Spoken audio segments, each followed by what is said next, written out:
Assalamualaikum warahmatullahi wabarakatuh. Bismillahirrahmanirrahim. Alhamdulillahi rabbil alamin. Lahul hamdu wa lahul hasan. Asyhadu an la ilaha illallah wahdahu la syarika lahu wa asyhadu anna Muhammadan abduhu wa rasuluh.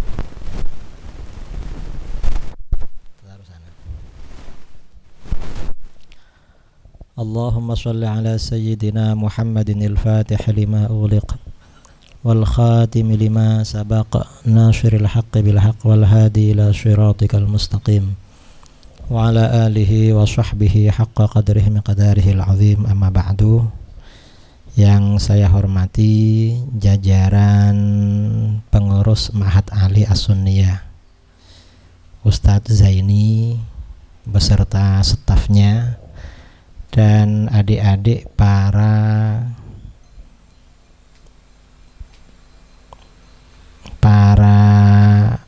tulab ya, para tulab Ma'had Ali.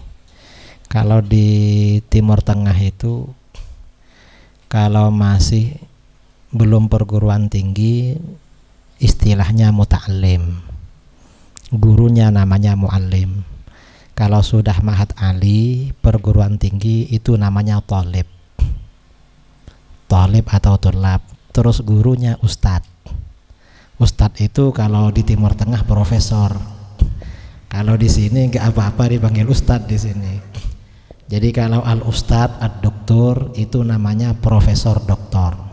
Itu istilah di Timur Tengah. Di sini nih kita sudah profesor semua.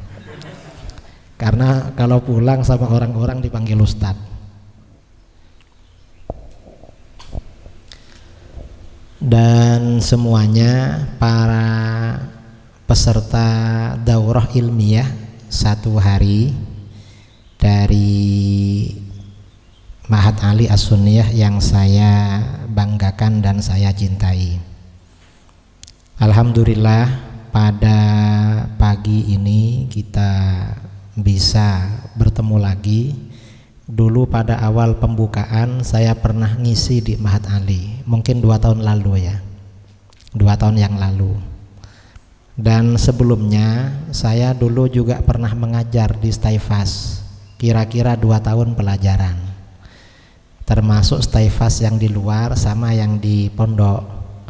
Habis itu karena kebanyakan undangan tidak aktif, akhirnya mundur. Jadi karena ngajar di mana-mana. Yang kedua, saya merasa senang dengan Ma'had Ali di As-Sunniyah yang insya Allah satu-satunya yang jurusan hadis di Indonesia. Satu-satunya Ma'had Ali jurusan hadis. Karena yang banyak Ma'had Ali itu di Indonesia kebanyakan itu jurusan fikih dan usul fikih. Ada sebagian jurusan tasawuf, ada sebagian jurusan tasawuf dan tauhid. Dan baru di As-Sunniyah ini jurusan hadis. Dan jurusan hadis ini sangat penting. Mengapa sangat penting? Dunia pesantren salaf ya. Kita ini kan namanya pesantren salaf. Pesantren salaf ini rata-rata kemampuan santrinya atau kajian santrinya itu fokus dalam bidang ilmu alat dan ilmu fikih, nahwu, sharaf, i'rab, balaghah, mantek sampai ke ilmu fikih. Rata-rata seperti itu. Sementara dihadapkan dengan ilmu-ilmu yang lain seperti misalnya jurusan hadis, jurusan tafsir, atau jurusan sejarah, atau jurusan akidah, atau jurusan yang lain, itu dunia pesantren itu lemah. Padahal sekarang ini sejak beberapa waktu yang lalu, sudah sekitar 30 tahunan, mungkin adik-adik belum lahir, tantangan yang dihadapi oleh Ahlus Sunnah khususnya di Indonesia itu di dalam bidang ilmu hadis. Mengapa di dalam bidang ilmu hadis? Karena kelompok-kelompok di luar Ahlus Sunnah wal Jamaah seperti Wahabi, Syiah, kemudian juga liberal itu banyak menyerang kita, salah satunya melalui celah ilmu hadis, di mana kita di dalam masalah ini memang lemah atau tidak mampu. Karena serangan mereka di dalam bidang ilmu hadis, maka kebanyakan kita tidak menjawab. Mengapa tidak menjawab? Selain juga kemampuan pesantren di dalam ilmu hadis ini lemah, kemudian kitab-kitab hadisnya rata-rata tidak punya. Yang punya ya kitab ilmu alat sama kitab fikih yang punya. Kitab hadis paling yang punya ya Arba'in Nawawi, Riyadhus Shalihin, Bulughul Maram. Cuma 3, ditambah kitab Azkar ada 4. Kalau yang lain-lain Kutubus Sittah itu kadang yang punya cuma Sahih Bukhari, yang lain nggak punya. Jadi memang lemah. Karenanya dengan adanya jurusan ilmu hadis ini sangat penting. Dan lagi kelompok-kelompok di luar Ahlus Sunnah wal Jamaah, terutama yang sekarang ini banyak punya pakar ilmu hadis, itu golongan Wahabi. Wahabi ini doktor hadisnya banyak sekali. Doktor mereka di bidang hadis banyak lah. Kita ada doktor kita bidang hadis tapi tidak muncul. Kalau Wahabi ini banyak yang doktor bidang hadis. Dan mereka rata-rata memang aktif memberikan kajian, kemudian menulis tentang hadis, juga menyampaikan kritik kepada kita terhadap ajaran Ahlus Sunnah wal Jamaah melalui celah ilmu hadis. Ini banyak. Kita hampir tidak ada yang seperti itu. Karenanya kajian di bidang hadis ini penting. Kemudian lagi di tengah lemahnya kita di dalam bidang ilmu hadis, akhirnya bagaimana? Orang-orang Wahabi ini mengklaim bahwa mereka sebagai golongan ahli hadis, sebagai pengikut ahli hadis,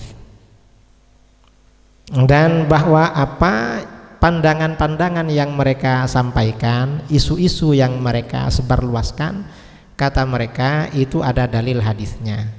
Sementara kita yang ada di pondok-pondok ini, masyarakat pesantren, dianggap bertentangan dengan hadis atau tidak punya dalil hadis.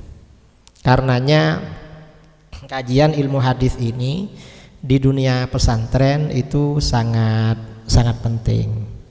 Nah, ini pada daurah jilid pertama hari ini, dan katanya nanti ada jilid kedua, entah apa tiap semester, satu kali satu hari, nanti semester lagi satu hari tahu berapa begitu. Ya mudah-mudahan panjang umur lah, mudah-mudahan bisa berjalan dengan lancar. Saya pada hari ini jilid pertama ini insya Allah nanti kita ada 4 sesi. Jadi setiap sesi minimal 1,5 jam. Yang 1 jam itu mungkin materi, setengah jamnya nanti tanya jawab kalau ada yang ditanyakan. Kalau gak ada ya diteruskan materi begitu. Minimal 4 materi sampai nanti selesai. Saya atau sampian yang capek duluan berhenti. Kalau sudah capek berhenti, karena kalau capek gak bisa dipaksakan. Dan kalau para ulama dulu itu di dalam belajar ilmu hadis itu rajin sekali, sangat rajin, mengembara kemana-mana untuk mendengarkan hadis-hadis dari guru-gurunya, lalu mereka tulis. Ada ulama besar ya yang satu generasi dengan Imam Bukhari, namanya Imam Ya'qub bin Sufyan Al-Fasawi. Imam Ya'qub bin Sufyan Al-Fasawi ini pernah suatu ketika mengaji, mengembara ke suatu daerah, bekalnya hampir habis. Kalau dulu orang ngaji kalau bekalnya habis kan pulang, karena gak dikirim dulu, soalnya dulu ya gak ada kendaraan juga sulit, dan anaknya mondok di mana gak tahu kalau dulu. Karena dulu itu kalau belajar, misalnya datang ke satu daerah ke Baghdad, maka ulama-ulama didatanginya satu persatu. Nanti selesai ngaji ke sini, pindah ke satunya. Nanti habis di sini kemana gitu, pindah-pindah dulu. Nah, Imam Ya'qub bin Sufyan sampai di suatu daerah, bekalnya hampir habis. Sementara di daerah itu ada ulama sepuh yang sanadnya tinggi, punya sanad ali, sanad ulu. Karena bekal hampir habis, maka bagaimana? Beliau belajarnya di forsil. Kalau siang itu mengaji terus sama gurunya. Kalau malam gak tidur, hasilnya mengaji itu dicatat, ditulis. Hasil ngaji dicatat. Karena berhari-hari, ini dari rajinnya ulama dulu ya. Karena berhari-hari tidak tidur, pada suatu malam ketika sedang menulis hadis, tiba-tiba matanya keluar air. Karena sudah kurang tidur. Setelah keluar air, tiba-tiba suasana gelap. Beliau menjadi buta, tidak bisa melihat. Jadi kalau orang dulu itu gak bisa melihat terahum karena rajin belajar. Kalau dulu, akhirnya menangis. Ya apa ini? Bekal hampir habis, kampung jauh, gak bisa melihat. Mau apa ini? Akhirnya menangis. Di tengah menangis itu beliau tertidur. Pada waktu tertidur, lalu bermimpi didatangi baginda Rasulullah Shallallahu Alaihi Wasallam. Ditanya, ada apa Ya'qub? Kamu menangis? Saya ini Rasulullah belajar hadis, bekal hampir habis, terus rumah jauh, dan sekarang buta, gak bisa pulang. Saya gak bisa pulang gak apa-apa, tapi kalau gak bisa melihat, saya ini gak bisa lagi menulis hadis-hadismu. Ini gimana Rasulullah? Tolong Rasulullah. Akhirnya dalam mimpi itu Rasulullah baca-baca sesuatu, lalu ditiupkan ke kedua matanya Imam Ya'qub. Setelah kedua mata beliau ditiup, Rasulullah bersabda, kamu sudah sembuh, jangan khawatir. Habis itu bangun sembuh lagi katanya. Itu diceritakan di dalam kitab-kitab hadis ya, bisa dicek di dalam kitab Tahdzibul Kamal fi Asma'ir Rijal, kemudian dalam Tahdzibut Tahdzib, kemudian di dalam kitab Siyar A'lam An-Nubala, dan di kitab-kitab yang lain. Nah, ini artinya apa? Para ulama dulu dalam rangka mencari hadis sampai seperti itu, sampai gak tidur siang malam. Kita ini walaupun gak tidur siang malam seperti ulama dulu, paling gak jangan terlalu banyak tidurnya. Tidur ya tidur, tapi dibatasi. Anak pondok itu, pelajar itu mestinya tidur itu paling banyak 4 jam. Paling banyak kalau mau tidur. Dan kalau tidak ngantuk jangan tidur.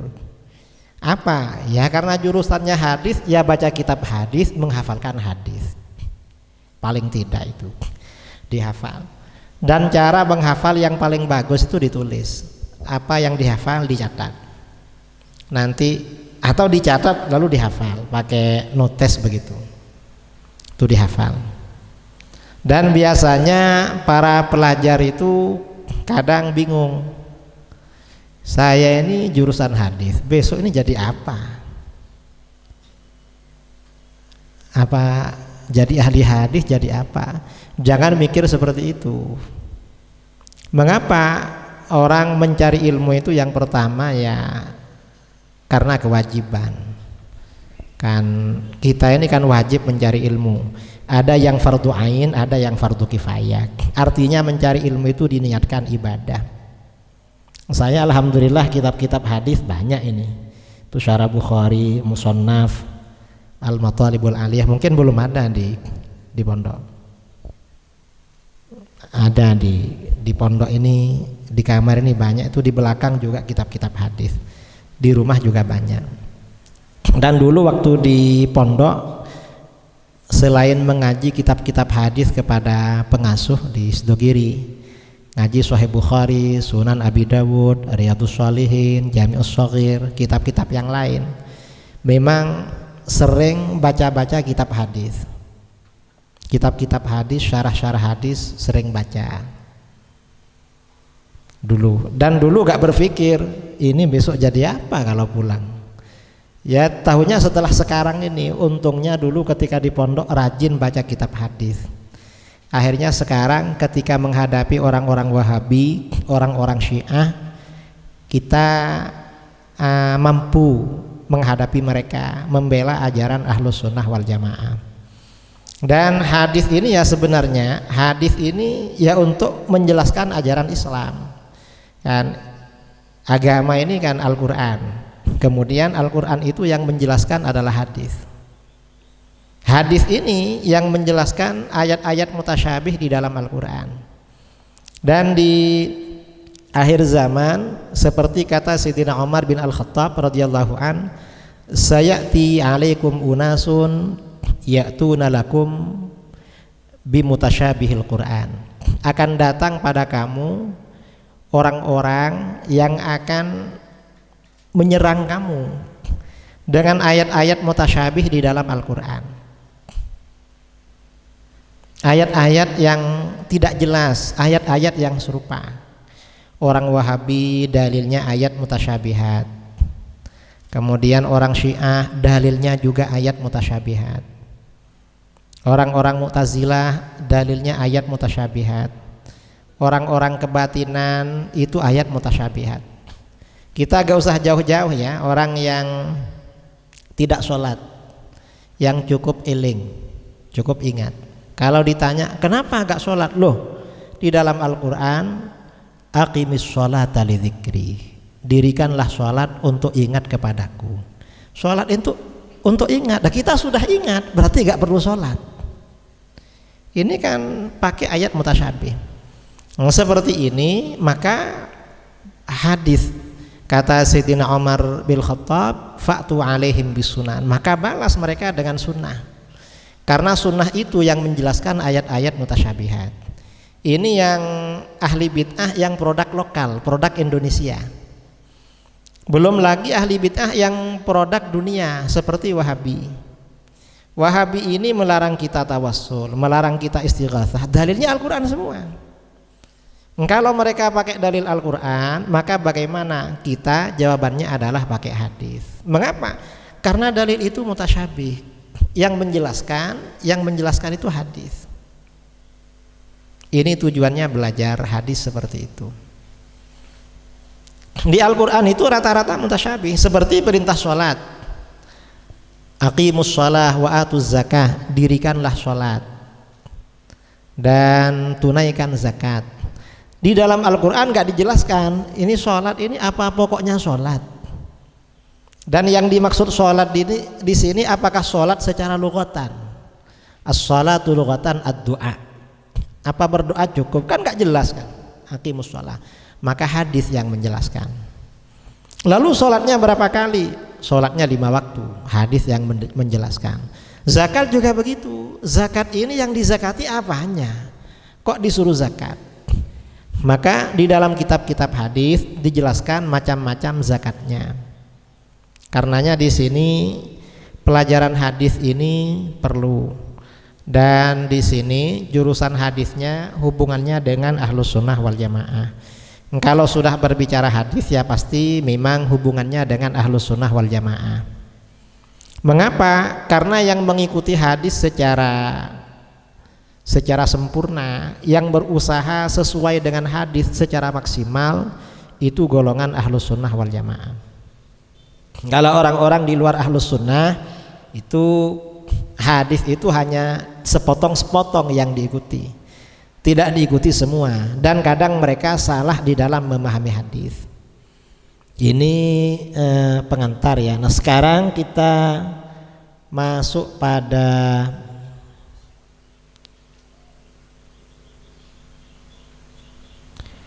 materi pertama,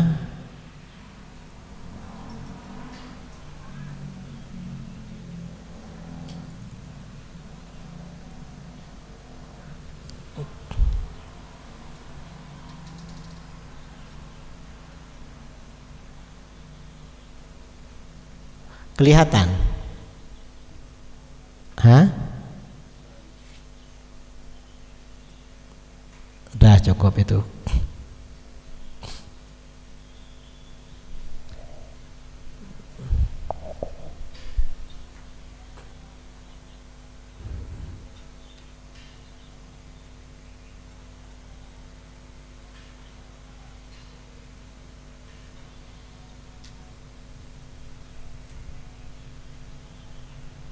Kelihatan ya?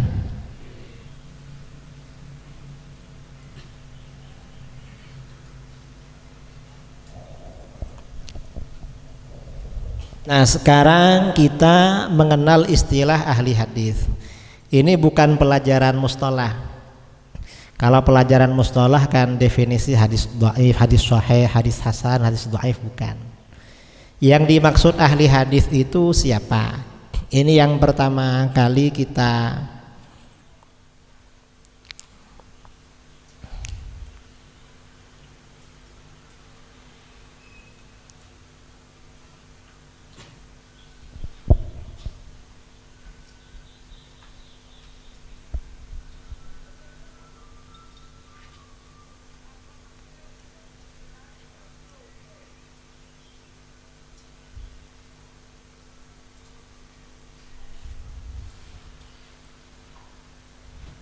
Nah, ini kita mengambil dari kitab modern, judulnya Al-Ittijahat Al-Hadithiyah fil Qarnir Rabi' Asyar, karangannya Syekh Dr. Mahmud Said Muhammad Mamduh Asy-Syafi'i, ulama Mesir dan masih hidup sampai sekarang.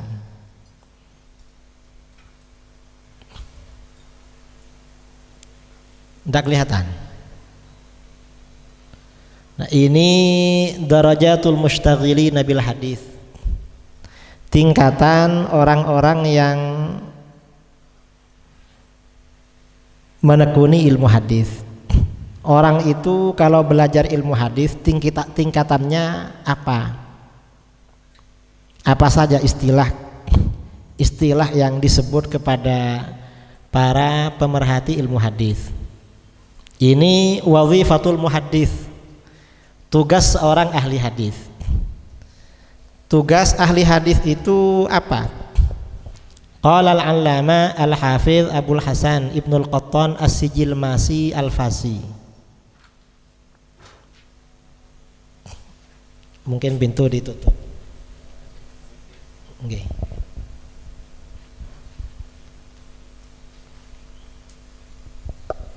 Itu pintu ditutup biar agak gelap.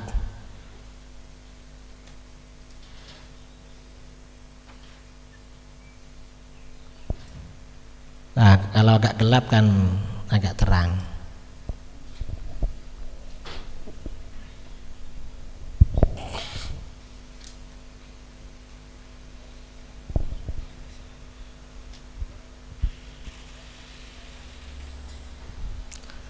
Nah, ini dikatakan ya, fi kitabihi Bayanul Wahmi wal Iham. Beliau punya kitab judulnya Bayanul Wahmi wal Iham. Jangan ditutup semua, nanti panas. Soalnya ada AC-nya. Wazifatul muhaddits an-nadharu fil asanid min haitsur ruwati wal ittisali wal inqita'. Tugas seorang ahli hadis adalah meneliti sanad-sanad, memandang, melihat, maksudnya meneliti sanad-sanad dari aspek para perawinya. Perawinya itu dipercaya apa enggak, wal ittisal, dan sanadnya bersambung apa enggak, wal inqita, sanadnya terputus apa enggak. Itu ahli hadis. Jadi tahu sanadnya bagaimana, rawinya bagaimana, apa muttasil, apa munqati'. Itu tugas ahli hadis. Fa amma mu'aradatu hadzal matni dzalikal akhara wa ashbahu dzalika falaysa min nadhrin. Adapun mempertentangkan matan hadis ini dengan matan yang lain dan sesamanya, ini bukan termasuk kajian ahli hadis. Kalau itu sudah kajiannya ahli fikih. Kalau hadis berkaitan dengan fikih, lalu yang menyimpulkan hukum-hukumnya, Itu tugasnya para fuqaha. Kalau berkaitan dengan ilmu kalam itu kajiannya ulama ahli kalam. Kalau ulama ahli hadis ini hanya menjelaskan ini sahih, muttasil, munqati, rawinya bagaimana, itu aja. Ini ahli hadis. Dan ini penting ya kita fahami. Mengapa? Karena sekarang ini kajian hadisnya orang-orang Wahabi ini gak sama dengan pesantren. Mengapa? Rata-rata kajian ilmu hadis di kalangan orang Wahabi itu kering. Maksudnya kering, coba dengarkan radio-radio mereka, itu hanya menerjemahkan, tidak bisa memberikan penjabaran secara rinci. Mengapa? Karena seperti itu tugasnya para ulama ahli fikih, fiqhul hadis. Mereka hanya menerjemahkan. Itu mereka. Ini yang tugas ahli hadis. Kemudian derajat ahli hadis.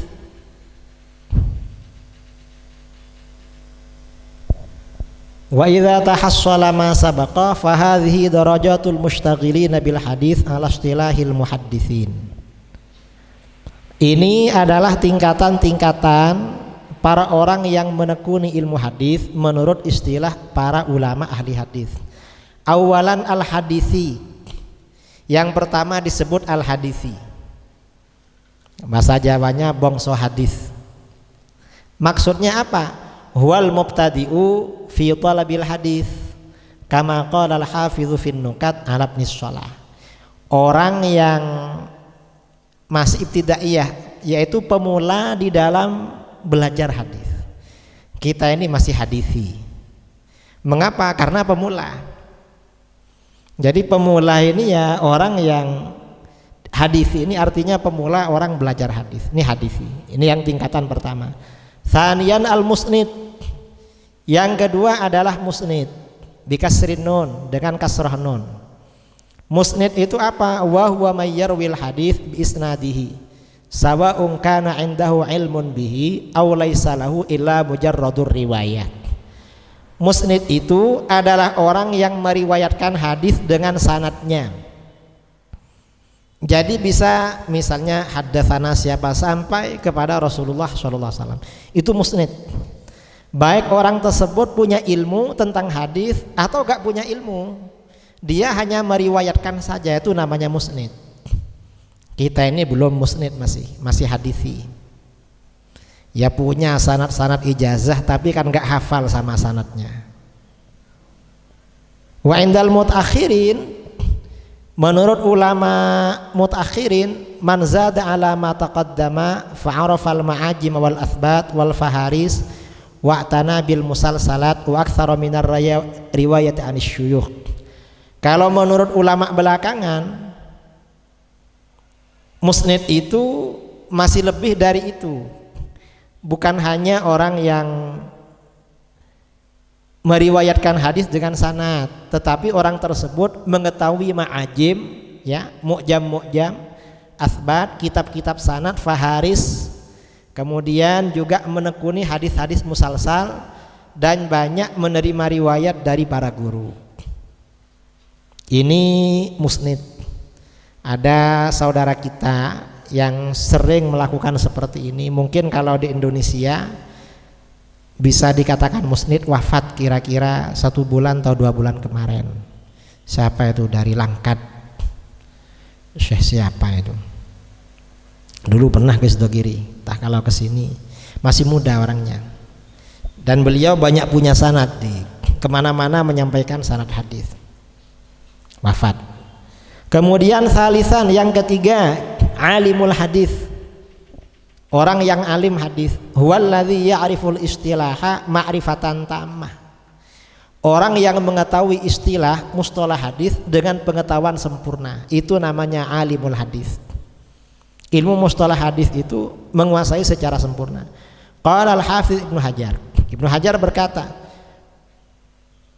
wa in iktasara ala ma'rifatil istilah al-muta'alliq bin alwa hatta fahimahu wa saluha yudarrisahu wa yufidahu fahadha yuqalu lahu alimun bi ulumil hadis wala yusamma muhaddisan aslan. Apabila seseorang terbatas mengetahui mustalah hadis yang berkaitan dengan macam-macam hadis sampai memahami, jadi orang yang hanya mengetahui istilah-istilah yang ada di dalam ilmu hadis sampai faham, dan dia layak mengajarkan dan memberikan faedah tentang ilmu mustalah hadis, maka orang tersebut dikatakan alimun bi ulumil hadis atau alimul hadis, tapi masih belum dikatakan muhaddis sama sekali. Muhaddis masih di atasnya lagi. Ini yang ketiga. Kemudian yang keempat al-muhaddis. Muhaddis itu apa? Wal muhaddis a'la wa a'lamu minas sabiqain.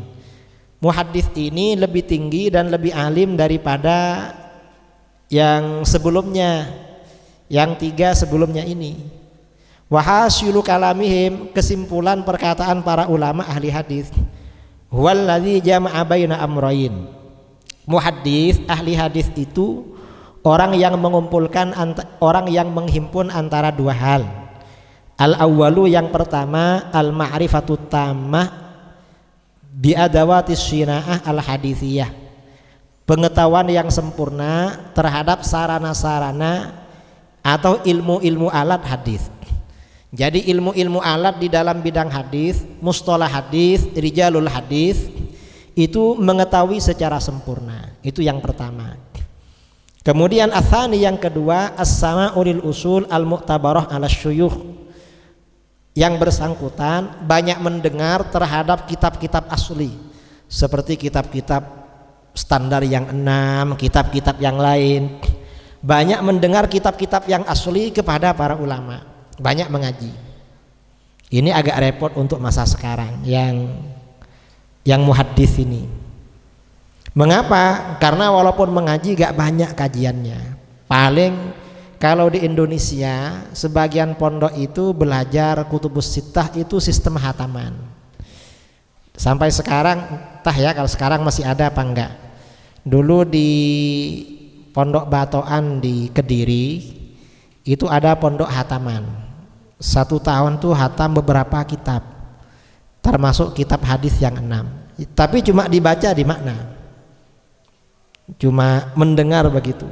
Ya cuma ma'rifatut tahmahnya tidak ada. Jadi kalau muhaddis masih belum. Kalau hataman kitab hadis itu ada.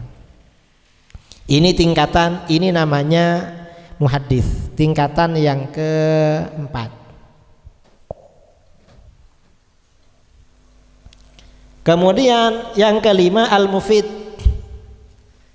Nah, di atasnya muhaddis ini ada al-mufid. Hiya darajatun a'la minal muhaddis. Al-mufid ini kelas tingkatan lebih tinggi daripada ahli hadis. Wa aqallu minal hafidz, dan di bawahnya al-hafidz. Ahli hadis ini biasanya al-hafidz ya. Al-hafidz itu beda dengan di sini. Kalau di negara kita ini hafidz hafal Quran. Kalau di sana itu bukan hafal Quran, karena hafal Quran kalau di Timur Tengah tuh biasa. Ahli hadis tuh rata-rata hafal Quran. Mereka ini hafal hadis. Wal mufid, mufid itu artinya apa? Huwa man ta'ahala li ayyufidat talabata alladzina yahduruna majalisa imla'il hafid fayuballighuhum ma lam yasma'u wa yufahimuhum ma lam yafhamu wa dzalika bi ay ya'rifa al-'aliyya wan nazila wal badala wal musafahata wal muwafaqata ma'a musyarakaatin fi ma'rifatil ilal. Mufid itu artinya orang yang ahli memberikan keterangan, memberikan faedah kepada para murid, kepada para mahasiswa santri yang menghadiri majelis diktenya seorang hafid. Biasanya seorang hafid itu, orang kalau sudah tingkatan hafid biasanya menggelar majelis imla. Artinya kalau mengajar itu gak pegang kitab, menyampaikan hadis dengan sanad beliau sampai kepada Rasulullah SAW. Itu majelis imla, bukan imla kayak di pondok baca kitab terus didikte. Ada pelajaran imla di pondok. Biasanya tidak iya kan ya. Bukan itu maksudnya. Imla hadis ini para ulama yang sudah mencapai tingkatan tinggi dalam bidang ilmu hadis, beliau menyampaikan hadis dengan imlaknya, dengan hafalannya, dengan sanad-sanadnya. Nah, mufid ini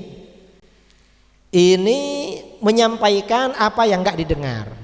Kadang kan muridnya banyak, suara gurunya kurang jelas. Tadi apa guru bilang? Oh tadi begini. Tadi guru maksudnya nas hadis ini. Terus itu maksudnya apa? Dia bisa memberikan pemahaman, menerangkan maksud hadis itu. Dan dia juga mengetahui mana sanad yang ali, yang tinggi, yang nazil, yang rendah. Kemudian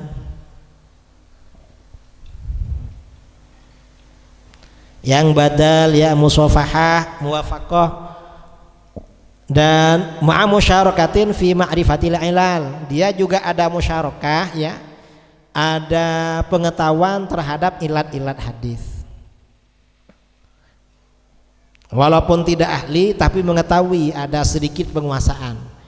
Ini yang kelima. Kemudian yang keenam, al-hafidh.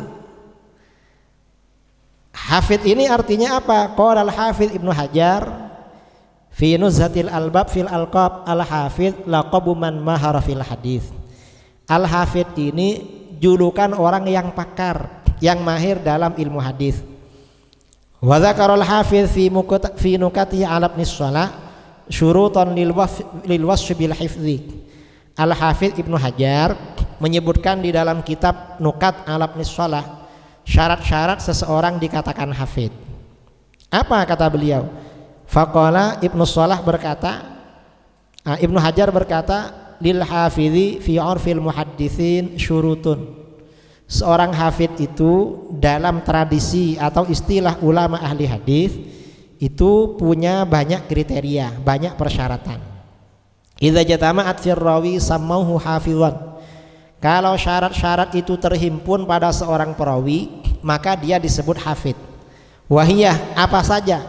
Yang pertama, asyuhratu bit talab wal akhdhu min afwahir rijal la minas sufuf. Dia populer, dia dikenal memang belajar hadis kemana-mana dan menerima hadis secara langsung dari lidah para ulama, bukan dari buku, bukan dari kitab. Ini syaratnya hafidh. Jadi memang belajar kemana-mana dan menerima langsung dari para ulama. Orang-orang Wahabi menyebarkan propaganda bahwa guru mereka Syekh Al-Albani itu adalah hafidh.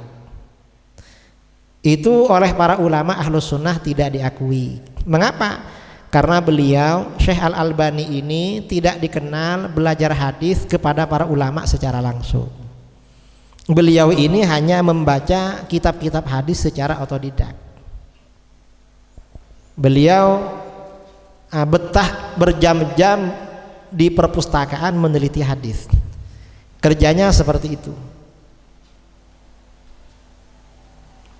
Kemudian wal ma'rifatu bi tabaqatir ruwat wa maratibihim, dan mengetahui tingkatan-tingkatan, level-level para perawi serta derajat-derajat mereka.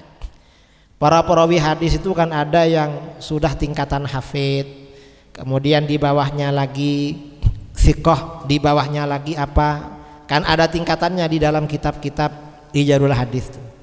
Harus tahu itu. Wal ma'rifatu bit tajrih wat ta'dil, dan mengetahui mana perawi yang cacat dan mana perawi yang adil. Wa tamyizis sahihi minas sakim, membedakan hadis yang sahih dari yang lemah. Hatta yakuna ma yastahdiruhu min dzalika aktsara mimma la yastahdiruhu, sehingga apa yang bisa dia hadirkan lebih banyak yang tidak bisa dihadirkan. Artinya walaupun tidak hafal keseluruhan hadis, tapi sebagian besar itu tahu, hafal. Sebagian besar hadis itu hafal. Mastihdharil katsiri minal mutun, serta dapat menghadirkan banyak dari matan-matan. Fahadhihi syurut idza jatama'at fir rawi sammauhu hafizan. Syarat-syarat ini kalau terhimpun dalam seorang perawi, maka oleh para ulama disebut dengan hafid. Wa qauluhu tamyizur rijal sahih minas sakim. Perkataan Imam Ibnu Hajar, seorang hafid itu bisa membedakan yang sahih dan yang dhaif. Yalzamu minhu ma'rifatut turuq war rijal wal ilal. Berarti meniscayakan dia harus mengetahui jalur-jalur periwayatan, mengetahui rijal. Rijal itu artinya rawi-rawi hadis, wal ilal, dan mengetahui ilat-ilat hadis.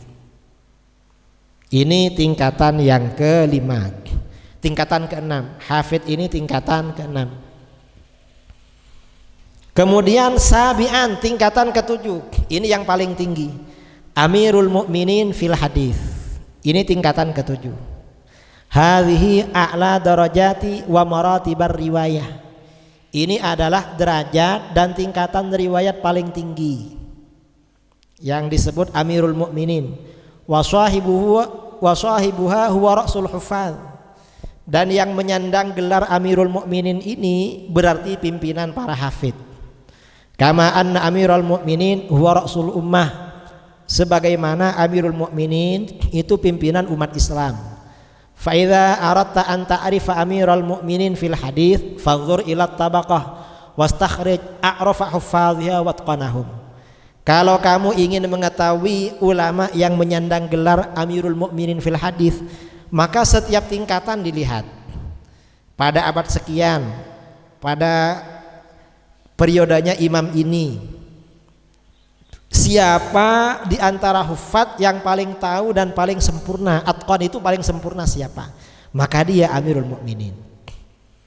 Bahkan kata wa dzakara Syekhuna al-Allamah Abdullah bin As-Siddiq fi maqalihi Rutabul Hifdzi annahu, Syekh Abdullah bin As-Siddiq berkata, yushtaratu fi Amiril Mukminin fil hadis syiddatul itqan ma'ad dhabti bi naw'aihi.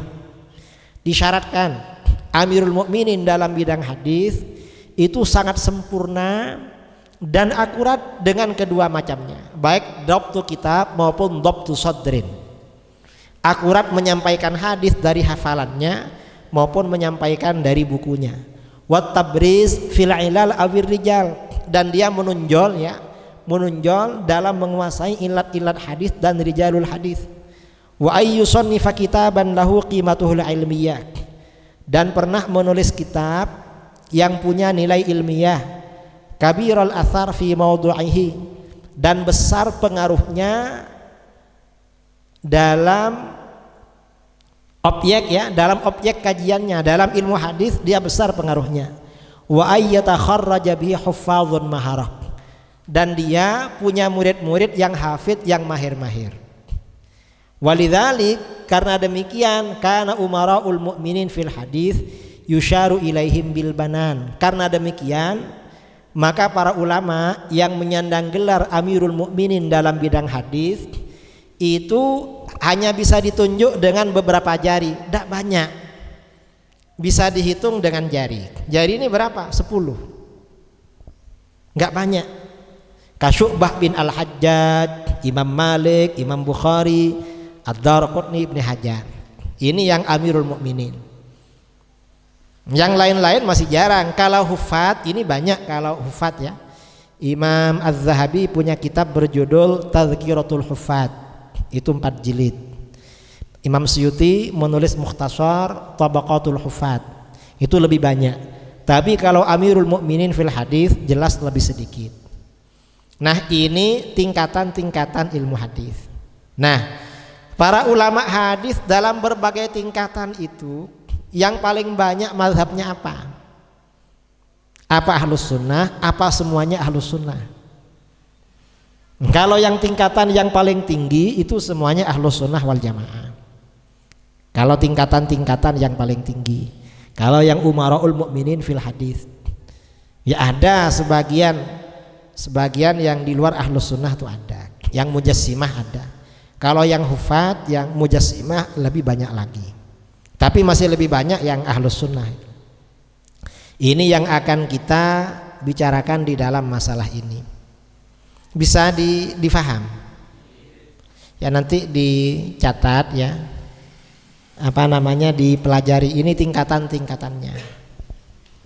Karena kita kalau kadang kita ini kan bertemu dengan orang, dialog ilmu hadis, ditanya, "Sampian itu belajar hadisnya tingkatan apa?" Loh, ini ada hadis di Sahih Bukhari. Tingkatannya agak jelas. Sampian itu masih hadisi, apa musnid, apa alimun bil hadis, apa muhaddis, apa mufid, apa hafiz? Yang jelas kamu hafid belum, mufid belum, muhaddis belum, alimun bil hadis kayaknya belum, musnid paling hadis itu kalau belajar. Kalau nggak belajar ya berarti ya cuma isu-isu. Ya mereka ini ya hadis, ditanya tingkatan ilmu hadis gak ngerti. Saya pernah dulu kira-kira 4 tahun yang lalu ngisi daurah tentang Syiah di Malaysia. Nah, ada peserta daurah, "Pak Kiai, saya ini punya teman terpengaruh Syiah. Gimana kalau didatangkan?" "Bawa aja, bawa ke sini." Akhirnya ikut ceramah saya tentang Syiah. Saya ceramah Syiah mulai habis Isya sampai jam 11. Habis Isya ya sampai kira-kira 2 jam waktu itu. Habis ceramah, orang Syiah ini masuk ke hotel saya, minta izin menemui saya. "Ya enggak apa-apa, tapi maaf ya, saya sambil tiduran. Saya bukan gak menghormati, saya mulai pagi sampai barusan daurah ini baru selesai, saya perlu istirahat." "Ya enggak apa-apa Kiai," katanya. "Terus apa? Perlu apa?"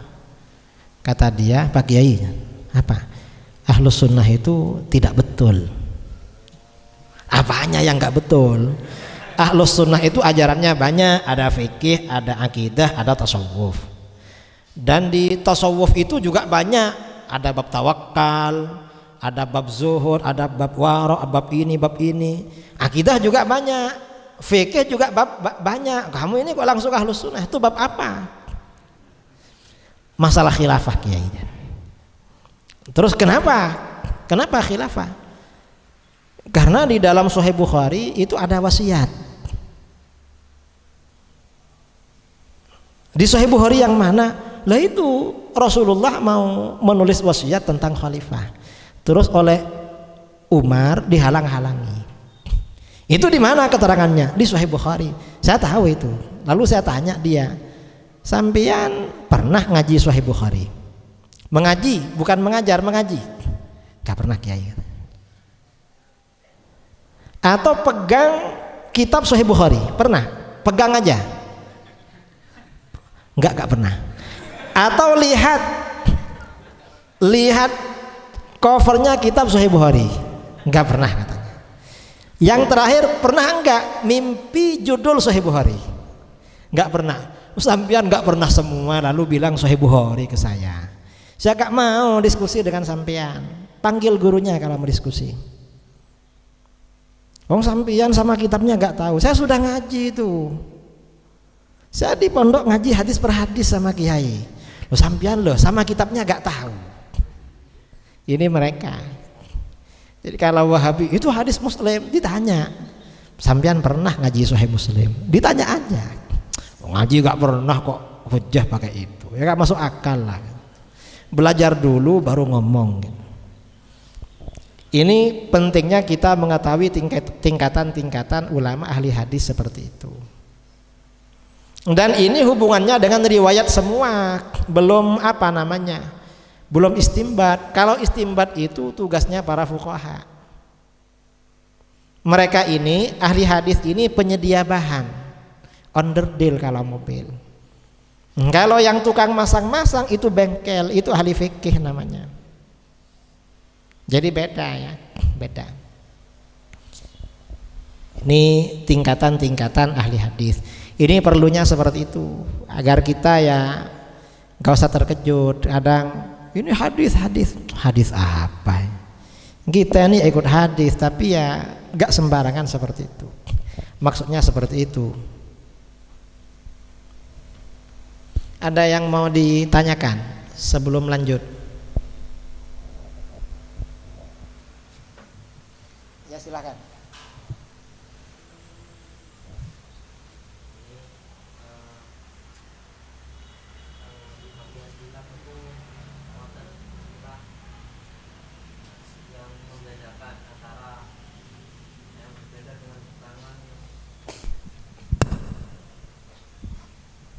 Assalamualaikum warahmatullahi wabarakatuh. Bismillahirrahmanirrahim.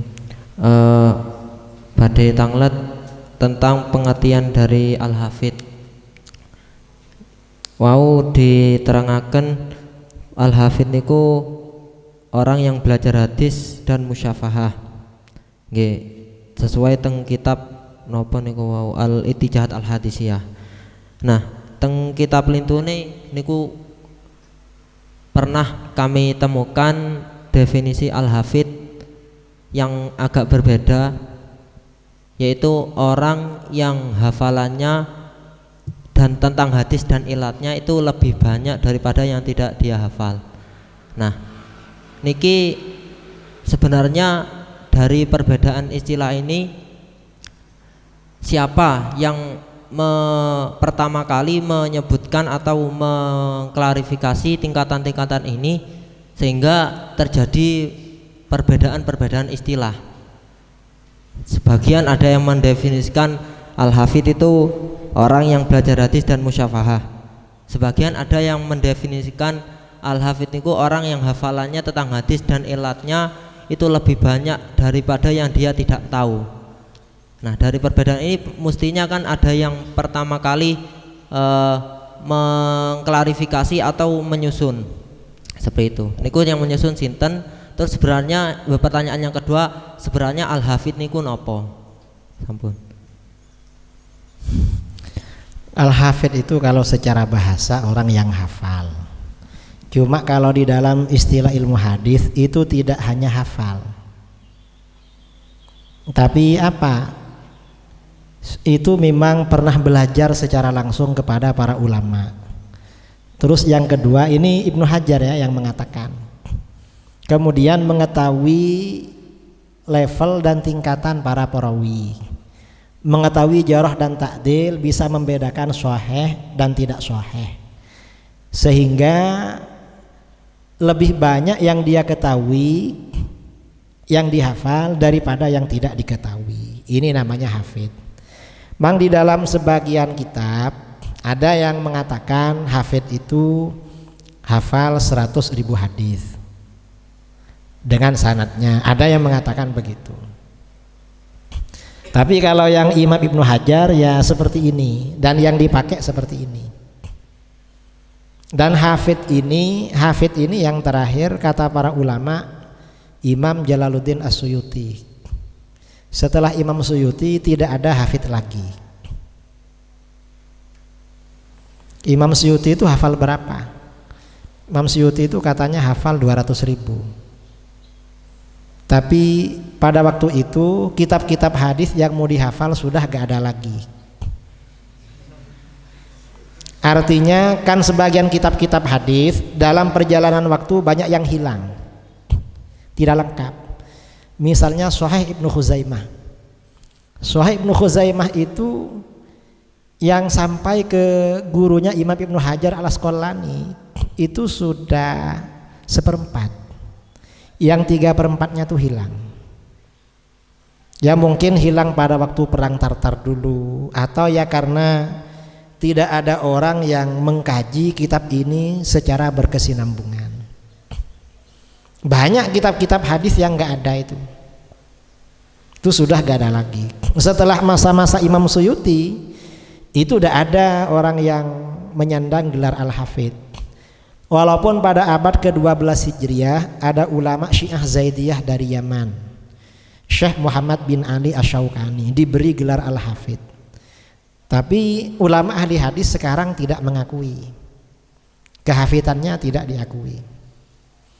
Kemudian pada abad yang lalu Sayyid Ahmad Al-Ghumari dari Maroko oleh murid-muridnya sampai sekarang diberi gelar Al-Hafidh. Karena beliau memang kitab-kitabnya hadis yang ada hafal semua dengan sanadnya. Dan ahli di dalam bidang tajrih, ta'dil, semuanya ahli. Tapi ya masih kontroversi. Jadi gelar Al-Hafidh ini ya memang banyak definisi seperti itu. Kalau definisi yang berlaku yang Ibnu Hajar, ya ini kan dari Ibnu Hajar kan. Orang bisa dikatakan hafidh, kriterianya apa? Itu yang disebutkan tadi. Asy-syuhrah bit talab wal akhdhu min afwahir rijal la minas syuhuf. Memang dia populer, banyak belajar hadis kemana-mana. Kalau kita ini di pondok pesantren ya, di Mahat Ali, paling nanti kita ini paling tinggi alimun bi ilmil hadis. Artinya ngerti mustalah hadis secara sempurna. Itu kalau sempurna. Kalau gak sempurna walaupun lulus ya tetap hadisi. Artinya pemula belajar ilmu hadis. Dan di Indonesia ini rata-rata hadisi. Walaupun yang doktor itu hadisi. Saya tahun 2007 pernah debat di PBNU dengan doktor ilmu hadis. Ada doktor dulu pada waktu masih di pondok tahun 2000-an, sekitar tahun 2000, orang-orang liberal itu menulis buku menyerang kitab Uqudul Lujen. Di pondok dipelajari Uqudul Lujen. Tidak ada. Syekh Nawawi Banten itu menulis kitab namanya Uqudul Lujen fi bayani huquqiz zaujain, hak-hak suami istri. Nah, orang-orang liberal ya, orang-orang liberal itu orang-orang NU, sebagian istrinya kiai, anaknya kiai. Itu menulis kitab membantah karangannya Syekh Nawawi Banten. Nah, yang mengkritik bidang hadisnya ini doktor hadis, S2-nya di Syria, kemudian S3-nya di Malaysia. Doktor. Pada waktu berdebat dengan saya waktu itu, karena di bukunya saya menulis bantahan bersama teman-teman terhadap buku liberal itu. Termasuk kajian hadisnya kita salahkan semua. Pokoknya kita salahkan, nggak boleh benar. Saya salahkan. Nah, pada waktu berdebat di PBNU, kata yang doktor ini, namanya Ustadz Lutfi. Ini ada namanya Lutfi? Enggak, bukan ini. Dr. Lutfi Fathullah di Jakarta.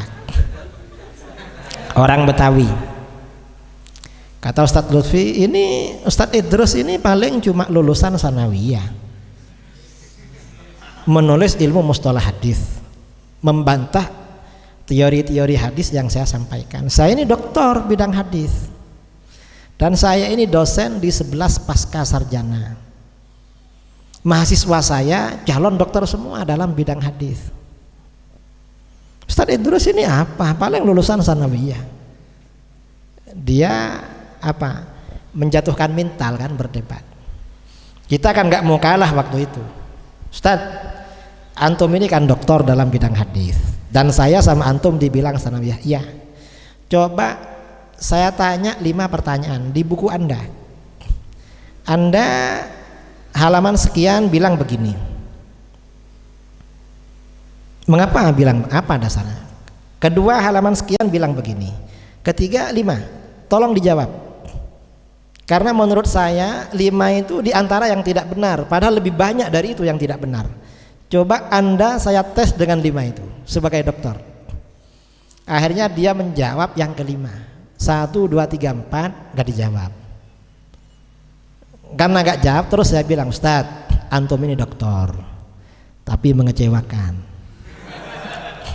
Mengapa dikasih 5 pertanyaan sama anak lulusan sanawiyah kayak saya gak bisa. 1, 2, 3, 4 gak dijawab. Yang dijawab cuma nomor 5. Itu pun jawabannya salah. Karena menurut saya yang benar begini. Akhirnya dia itu emosi. Orang tuh kalau berdebat biasanya kalau takut kalah itu menjatuhkan mental lawan. Dan kita nggak boleh jatuh. Kalau kita digertak, harus gertak lebih keras lagi. Saya emang lulusan sanawiyah Ustaz, tapi jangan dikira gak ngerti. Lo sampian loh, dokter gak ngerti itu. Saya begitu waktu itu di PBNU, dan Kiai tahu, Kiai Sati tahu karena videonya ada di PBNU itu. Beliau masih jadi rois waktu itu, jadi wakil khatib, jadi apa? Tahun 2007 dulu. Artinya apa? Di Indonesia, saudara-saudara kita yang doktor dalam bidang ilmu hadis rata-rata masih hadisi, belum alimun bil hadis, belum. Apalagi yang bukan doktor kayak kita, sama-sama hadisi sebenarnya. Itu masalah hafid. Apalagi? Sudah. Kalau sudah, kita pindah topik ya.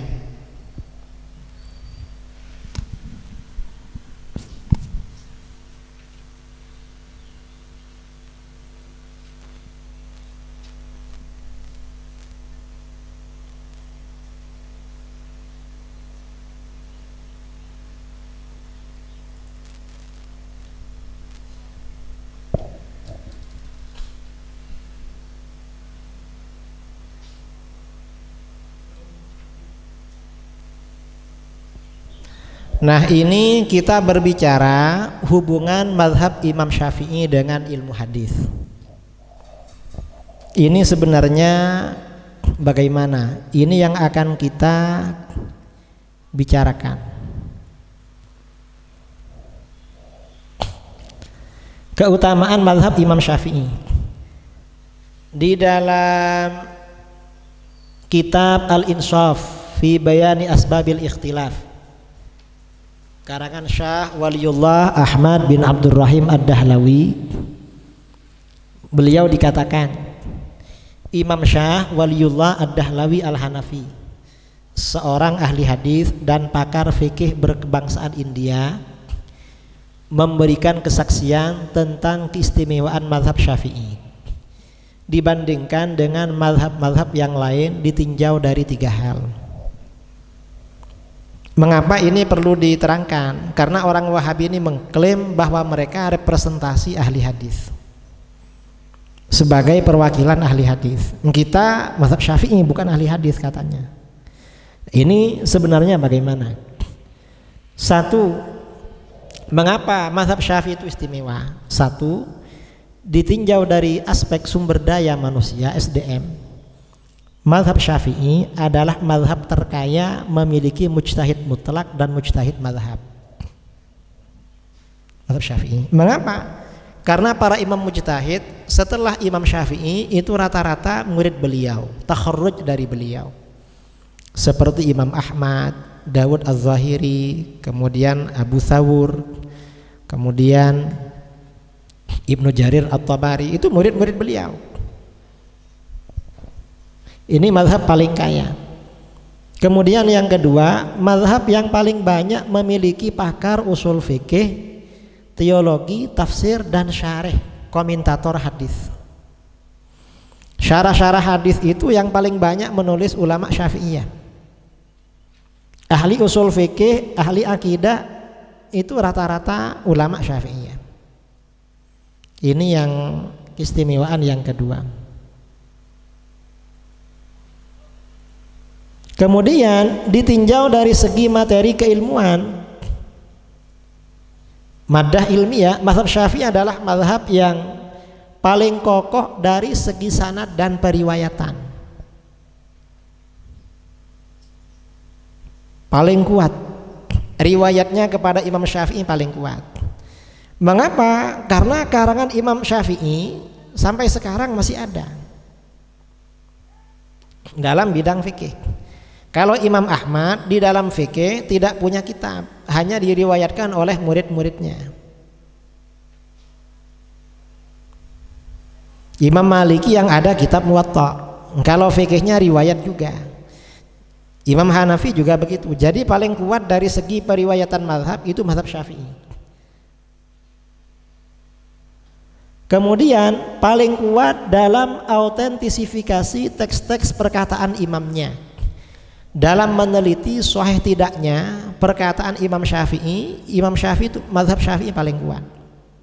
Sanadnya ketemu. Ketiga, paling bagus dalam membedakan antara perkataan Imam Syafi'i, aqwal imam, dengan pandangan murid-muridnya, wujuhul ashab. Jadi mazhab Syafi'i. Kemudian paling kreatif dalam menghukumi kuat dan tidaknya sebagian pendapat dengan pendapat yang lain dalam mazhab. Coba baca kitab Majmu', kitab Rawdatut Thalibin, atau yang lebih kecil Minhajut Thalibin, atau kitab-kitab sebelumnya. Berbagai pendapat di dalam mazhab Syafi'i ditarjih oleh para ulama.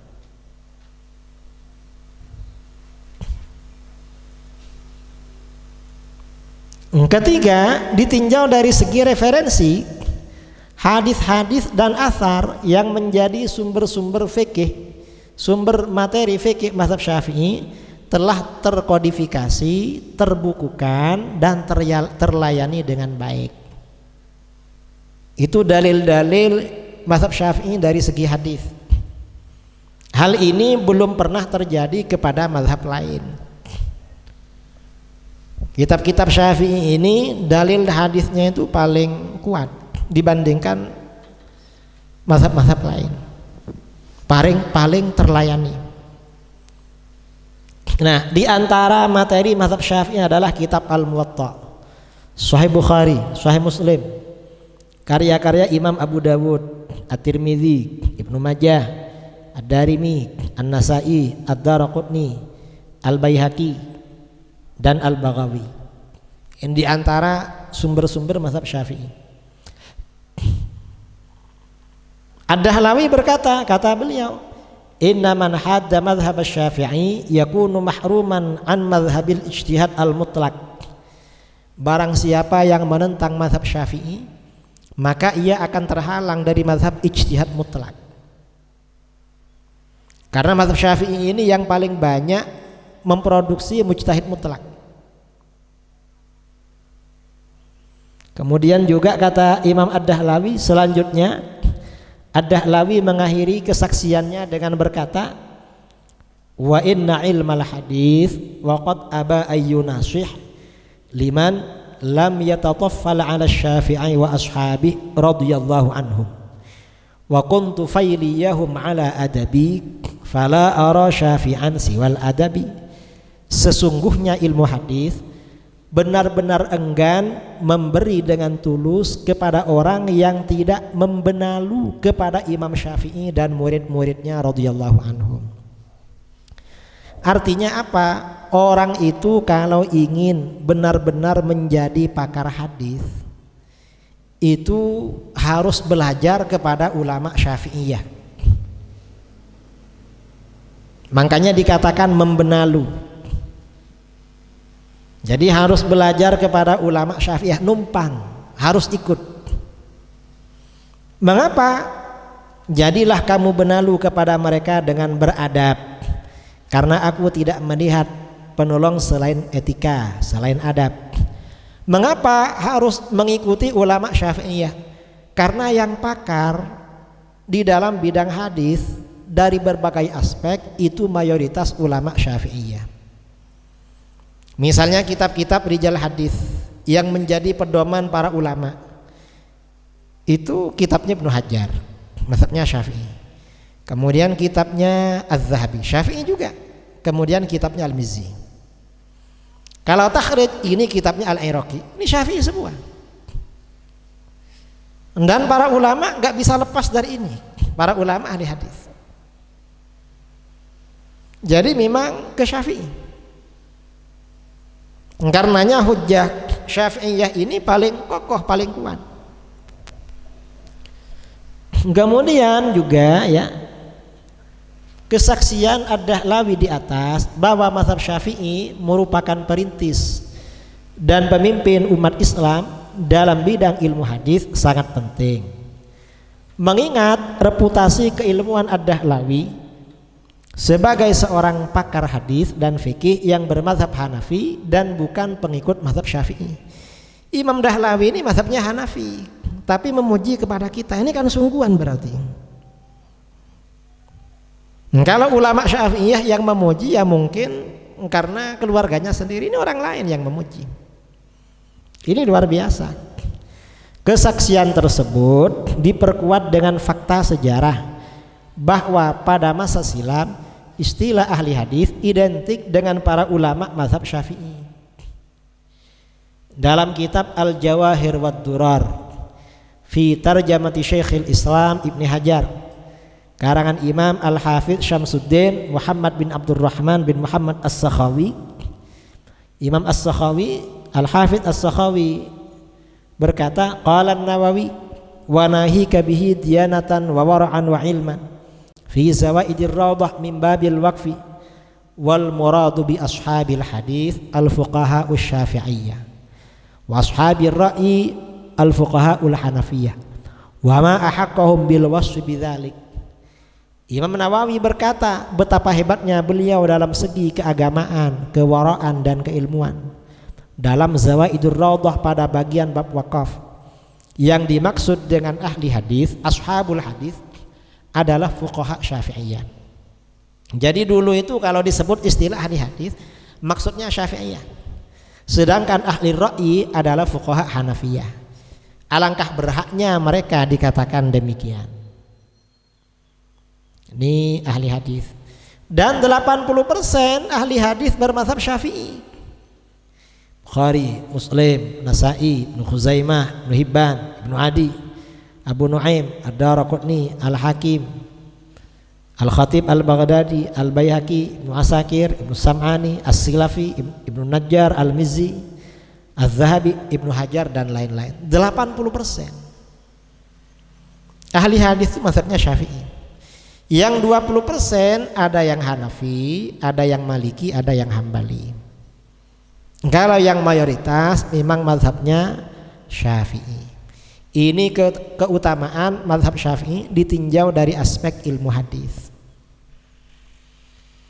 Karenanya mazhab Syafi'i ini kalau mendalilkan amaliyah-amaliyahnya, fikih-fikihnya berdasarkan ilmu hadis itu paling kuat. Paling kuat kita. Karenanya perlu ya adik-adik yang ada di pondok ini mendalami kitab-kitabnya Imam Al-Baihaqi. Mengapa? Karena Imam Al-Baihaqi ini kitab-kitabnya membela akidah Asy'ariyah dan membela fikih Syafi'iyah. Kalau yang membela fikih Syafi'iyah, Imam Al-Baihaqi ini punya kitab namanya As-Sunan Al-Kubra. Insyaallah ada di pondok, sudah ada Al-Baihaqi. Belum ada. Beliau juga punya kitab Ma'rifatus Sunan wal Athar dan punya kitab Al-Khilafiyat. Itu dalil-dalilnya mazhab Syafi'i kuat sekali. Seperti misalnya masalah kunut subuh. Kalau yang nggak baca kunut itu hadisnya riwayat Nasa'i, Abu Dawud, Tirmidzi, Ibnu Majah. Kalau yang baca kunut dalilnya Bukhari, Muslim, dan jalurnya lebih banyak. Dalam berbagai masalah sering seperti itu. Itu di dalam bidang fikih. Di dalam bidang akidah juga begitu. Dalam bidang akidah Imam Baihaqi menulis banyak kitab. Di antaranya beliau menulis kitab Al-I'tiqad wal Hidayah ila Sabilir Rasyad. Itu Asy'ariyah. Kemudian juga beliau menulis kitab Al-Asma' was Sifat, menjelaskan ayat-ayat dan hadis-hadis mutasyabihat dari aspek ilmu hadis. Beliau juga membantah Mu'tazilah dan Syiah, menulis kitab berjudul Al-Qadha wal Qadar. Itu Imam Baihaqi. Beliau banyak kitab-kitabnya seperti itu. Jadi perlu dikaji. Mengapa? Ya biar mungkin nanti dibuatkan buku di kelas berapa ya, semester akhir atau berapa, mengeluarkan buku yang menjelaskan dalil-dalil Syafi'iyah atau dalil-dalil Ahlus Sunnah wal Jamaah. Karena sampai sekarang nih masih lemah di dalam masalah ini. Ada sebagian saudara-saudara kita yang menulis ini tapi masih kurang bagus. Masih perlu disempurnakan itu. Jadi ini aspek hubungan ilmu hadis dengan mazhab Syafi'i. Jadi memang sangat kuat. Dan ini juga diakui di mana-mana. Orang-orang Wahabi itu kalau belajar ilmu hadis di Saudi Arabia yang menjadi rujukan ya kitab-kitabnya Imam Nawawi, kitab-kitabnya Imam Ibnu Hajar Al-Asqalani, Imam Ibnu Shalah, Imam As-Suyuti, dan orang-orang beliau. Ini yang mengarang oleh mereka disesat-sesatkan, disyirik-syirikan, tapi kitabnya mereka pelajari. Mengapa? Ya karena gak ada lagi kalau gak merujuk kepada beliau. Rujukannya harus kitab beliau memang. Karena kajian yang tuntas tentang ilmu hadis melalui beliau-beliau ini. Itu orang Wahabi itu kalau membaca Sahih Bukhari pasti rujukannya Fathul Bari. Kalau Sahih Muslim rujukannya Imam Nawawi. Gak bisa. Walaupun keterangannya di dalam banyak berbeda dengan akidah mereka. Tapi mereka gak punya pilihan memang. Memang ini yang ada. Yang paling lengkap ya ini. Karenanya ya kalau berbicara ahli hadis ya tempatnya mazhab Syafi'i. Cuma ulama Syafi'iyah ini sudah lama meninggalkan kajian ilmu hadis. Ya kalau ahli hadis dalam aspek misalnya musnid menyampaikan sanad-sanad itu masih banyak sampai sekarang berkesinambungan. Tapi kalau ahli hadis yang seperti ulama-ulama dulu seperti Imam Suyuti, Ibnu Hajar, Al-Iraqi dan sebelum-sebelumnya sejak abad ke-10 Hijriyah itu memang merosot. Memang mengalami kemunduran memang. Yang kita ini ya gak bisa kalau seperti mereka gak bisa. Gak mampu kita. Mengapa gak mampu? Ya sekarang nih gak ada orang menghafalkan hadis, gak ada. Orang belajar kayak ulama dulu gak ada. Kita ini hanya mencoba sedikit-sedikit lah. Ada pertanyaan? Silahkan.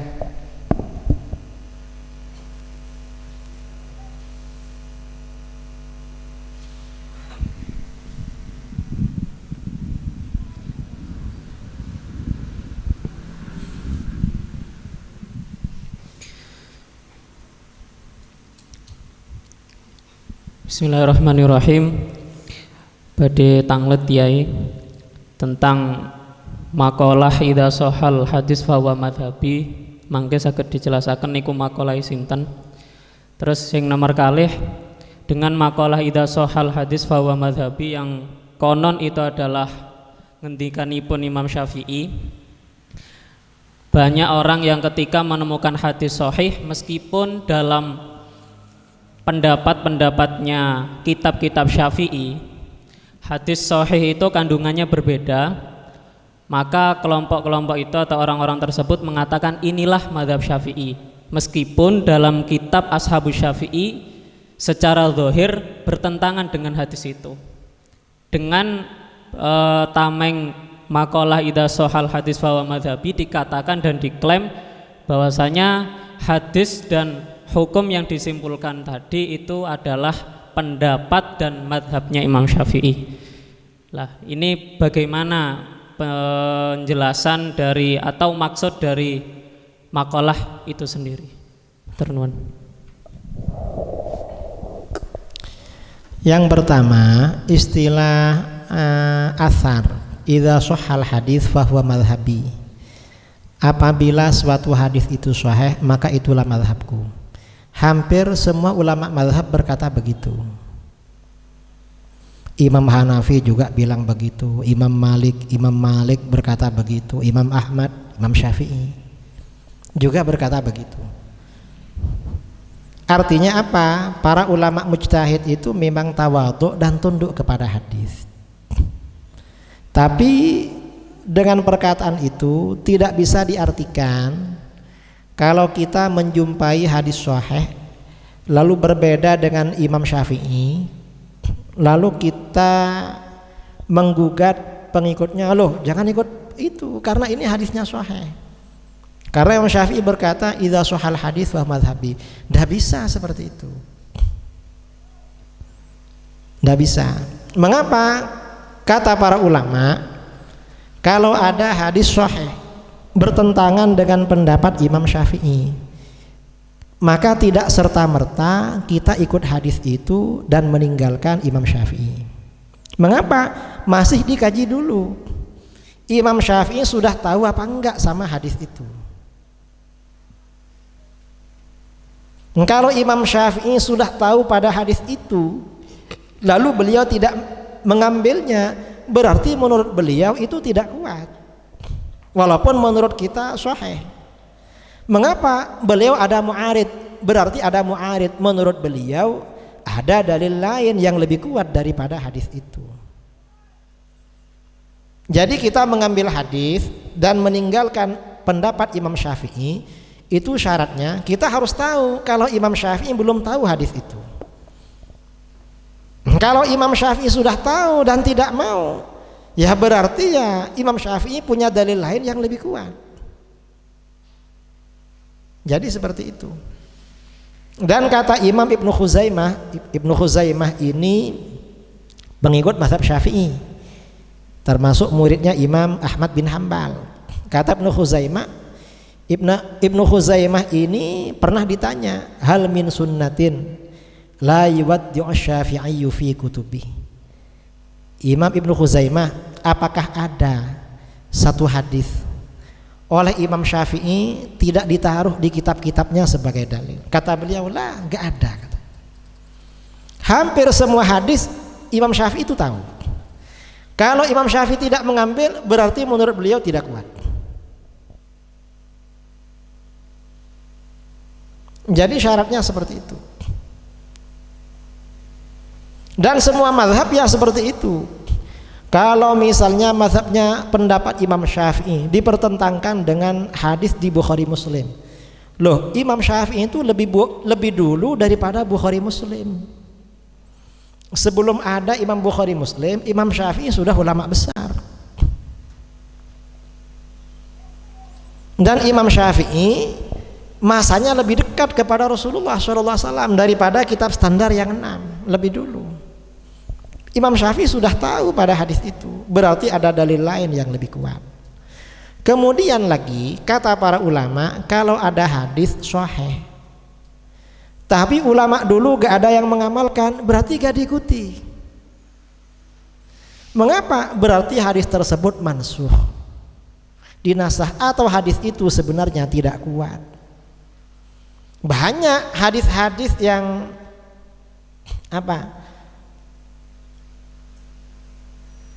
hadis-hadis yang tidak dipakai oleh ulama fuqaha itu banyak hadis-hadis. Ada ulama modern namanya Syekh Abdus Salam Al-Lush menulis kitab berjudul Al-Intiqa fil Ahadits allati lam yasta'mil bihal fuqaha, meneliti hadis-hadis yang tidak dipakai oleh para ulama fikih. 1 jilid itu. Hadis-hadis yang ulama fuqaha gak mau 1 jilid. Dan yang menolak hadis ya karena mu'arid, bukan menolak tetapi tidak kuat, itu bukan hanya Imam Syafi'i. Imam Abu Hanifah pendapatnya berbeda dengan hadis ada. Imam Malik juga ada. Kemudian Imam Ahmad banyak juga. Imam Syafi'i juga banyak, sama sebenarnya. Mengapa gak dipakai? Berarti hadis tersebut menurut yang bersangkutan itu tidak kuat. Jadi bukan karena hadis tersebut, bukan karena ulama kita tidak tahu, bukan. Karena ulama kita lebih dulu dari kitab-kitab standar yang 6 itu. Dan ini tidak hanya dikatakan oleh para ulama kita, bahkan Syekh Ibnu Taimiyah juga begitu. Kadang-kadang seorang ulama menolak suatu hadis. Itu mengapa? Beliau punya dalil. yang lebih kuat. Kadang-kadang dalil itu oleh beliau diungkapkan, kadang-kadang oleh beliau dalil itu tidak diungkapkan. Kadang-kadang dalil itu diungkapkan, beliau yang faham, kita gak faham. Ini kata Ibnu Taimiyah. Ya kalau sudah kita gak faham gimana? Masa mau menyalahkan? Hadis ya seperti itu. Jadi kita tidak serta-merta langsung menyalahkan, wah ini gak betul ini, Imam Bukhari ini gak sesuai. Tidak bisa. Karena hadis ini ya banyak, ya seperti itu memang. Nah ini orang-orang Wahabi biasanya kembali kepada hadis, kepada Al-Quran dan hadis. Hadis yang sering disampaikan itu apa? Yang sering disampaikan tuh hadis Muslim. Sahih Bukhari hampir gak pernah. Dan itu cuma dua. Apa? Yang pertama, kullu bid'atin dhalalah. Semua bid'ah sesat. Itu. Nah hadis yang lain mana? Kok cuma dua? Yang satunya, abi wa abuka finnar. Ayahku dan ayahmu di neraka. Artinya orang tua Nabi masuk neraka. Itu dua. Jadi mereka kembali ke hadis itu, yang pertama menyesatkan orang lain, membid'ahkan orang lain. Yang kedua, orang tua Nabi masuk neraka. Yang kalau begitu ya Nabi manusia biasa lah, wong orang tuanya aja masuk neraka. Ini mereka. Ya memang hadisnya di Sahih Muslim ada, tetapi kan oleh para ulama ditakwil itu. Yang seperti ini kita ini perlu tahu, adik-adik yang ada di pondok ini perlu tahu. Hadis-hadis yang dijadikan dalil oleh Wahabi dan hadisnya ada di Sahih Muslim atau di Bukhari. Lalu para ulama kita dalam mengarahkan hadis itu, mentawajih hadis itu sebenarnya bagaimana. Ini kita harus tahu. Kemudian mu'aridnya yang menentang terhadap hadis ini, hadis apa saja, harus tahu juga. Walaupun bukan sampai tingkatan muhaddis ya. Walaupun belum sampai tingkatan alimul hadis, paling enggak hadisi, tapi hadisi yang istimewa. Saya ini masih hadisi, tapi kalau cuma melawan kamu bisa mengalahkan gitu. Harus seperti itu. Karena sekarang ini ya berceramah itu kalau tidak sering menyampaikan hadis, orang kurang tertarik. Makanya kalau berceramah, saya bilang tadi sama Ustaz Zaini, anak-anak jurusan hadis ini paling cocok jadi penceramah besok. Seperti Ustaz Abdul Somad, Adi Hidayat, itu kan sering hadis yang disampaikan. Dan jadi penceramah itu gak berat kok. Karena yang penting yang dihafali hadis-hadis yang berhubungan dengan ceramah itu. Kalau yang gak berhubungan gak perlu dihafal. Jadi itu. Ada lagi. Ini jam 10 kita break dulu ya. Baca tasbih majelis. Nanti jam setengah 11 30 menit kita masuk lagi. Itu minum-minum air di luar sambil lurus-lurus apa. Karena kalau belajar itu ya harus break. Nanti jam setengah 11 masuk lagi sampai jam 12. Zuhur nanti azan, habis azan kita lanjutkan pelajaran. Habis sholat zuhur break lagi. Baca tasbih majelis. Subhanakallahumma bihamdika asyhadu an la ilaha illa anta astaghfiruka wa atubu ilaik. Assalamualaikum warahmatullahi wabarakatuh.